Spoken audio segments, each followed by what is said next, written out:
కోమటి రెడ్డి రాజగోపాల్ రెడ్డి ఈ కాంట్రవర్సీకి care of address అయినా చెప్పుకోవచ్చు. కోమటి రెడ్డి బ్రదర్స్ ఒక రకంగా.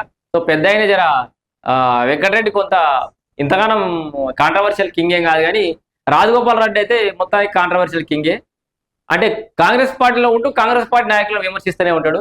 సో కొంత అటు జగ్గారెడ్డి కూడా గట్లే ఉండే దాకా కొంతమంది అట్లా ఉంటారు. కాంగ్రెస్ పార్టీలో అంత స్వేచ్ఛ ఉంటుందిలే, కానీ అయితే తనకు మంత్రి పదవి ఇవ్వట్లేదని చెప్పేసి పెద్ద ఎత్తున తన యొక్క అసంతృప్తి గలాన్ని వినిపించిండు రాజగోపాల్ రెడ్డి.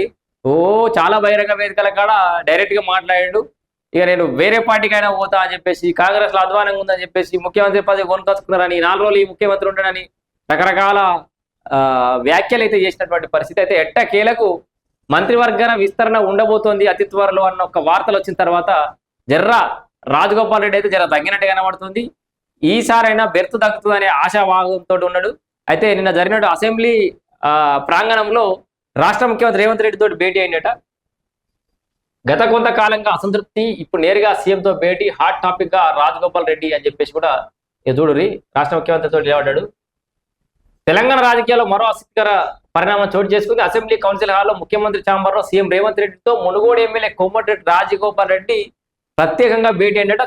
సుమారుగా ఒక 10 నిమిషాల పాటు సాగిన ఈ 1-to-1 భేటీ ఇప్పుడు రాజకీయ వర్గాల్లో హాట్ టాపిక్ గా మారిందట. గత కొంతకాలంగా రాజగోపాల్ రెడ్డి పార్టీ తీరుపై లేదా ప్రభుత్వ నిర్ణయాలపై కొంత అసంతృప్తితో ఉన్నారనే ప్రచారం జరుగుతోంది. ఈ నేపథ్యంలో ఆయన నేరుగా ముఖ్యమంత్రితో భేటీ కావడం ప్రాధాన్యత సంతరించుకుంది. 10 నిమిషాల పాటు కేవలం వీరిద్దరి మధ్య వ్యక్తిగత సంభాషణ జరగడం చూస్తుంటే తన నియోజకవర్గ సమస్యలతో పాటు రాజకీయ సమీకరణాలపై కూడా దానినే అవుతుంది. సో ఇగో క్లారిటీ కోసమే అని కూడా రాశారు. పార్టీలో తన ప్రాధాన్యత లేదా రాబోయే రోజుల్లో చేపట్టబోయే బాధ్యతలపై సీఎం నుంచి ఆయన స్పష్టత కోరి ఉండవచ్చని విశ్లేషకులు అంచనా వేస్తున్నారు.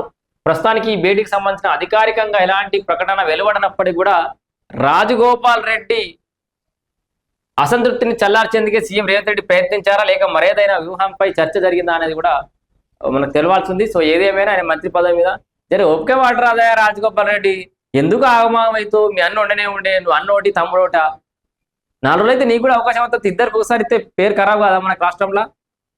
మీరు మీ అన్నను కొన్ని రోజులు తప్పితే అన్నాడో ఏమన్నాడో మరి మొత్తానికి అయితే గిసోని చర్చ ఏదో జరిగిందని అనేది మన ప్రెడిక్షన్ అంతే.